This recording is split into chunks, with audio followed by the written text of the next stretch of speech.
आजच डाउनलोड करा आणि तुमच्या आवडत्या मालिकांचा आनंद लुटा।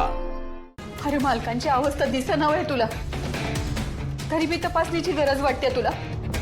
एवढा कठोर कधीपासून झालास तू? मी काय कठोर वागतोय तो? आपल्या घरात एवढी मोठी डॉक्टर असताना उपचारासाठी परत तपासणी केली तर काय बिघडणार आहे? सूर्या, मी ना स्वतःला फार नशीबवान समजते रे। मला तुझ्यासारख्या बायकोचं मन जपणारा जाणणारा नवरा मिळाला।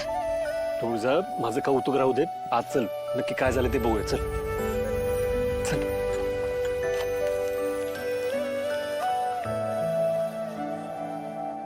हत्या बरं झालं तू आलीस। मालक,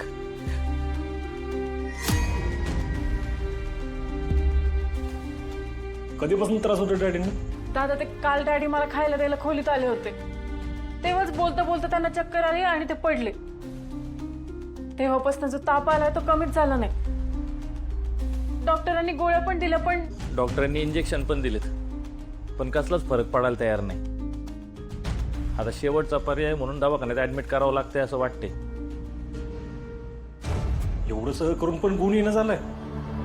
दादा डॉक्टर म्हणाले की त्यांना काहीतरी मानसिक ताण आहे, ते सतत काहीतरी विचार करत असतात म्हणे। म्हणून मी लगेचच आत्याला फोन लावला। सुनबाईची काळजी घ्यायला पाहिजे। घरात कोण नाही, सुनबाईची काळजी घे। शालन मालन सुनबाई यांना कशाला बोलवलं तुम्ही? त्यांना इथं राहायचं नाही ना।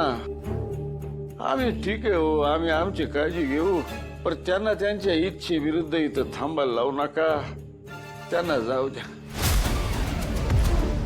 जावा जावा, तुम्ही घरी जावा। सूर्या, सूर्या, बास झालं हे सगळं आता।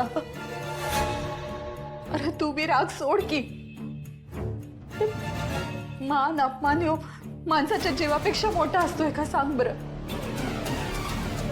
तेजू, तू ये इकडं, मी मालकांच्या डोक्यावर पट्ट्या ठेवते। तेजू, मालकांनी काय खाल्लंय का ग? नाही, मी त्यांच्यासाठी पटकन खिचडी बनवून आणते। थांबा दोघी पण। नक्की कळू तरी दे ना डॅडी कशाने आजारी पडलेत ते, नाही का?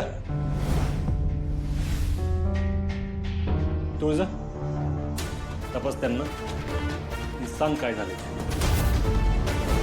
म्हणजे आपल्याला कळेल ना कशामुळे आजारी पडले, त्याप्रमाणे उपचार करता येईल ना। सूर्या, अरे मालकांची अवस्था दिसेना आहे तुला, तरी बी तपासणीची गरज वाटते तुला। एवढा कठोर कधीपासून झालास तू? मी काय कठोर वागतोय तो? आपल्या घरात एवढी मोठी डॉक्टर असताना उपचारासाठी परत तपासणी केली तर काय बिघडणार आहे? तुळजा, तपास।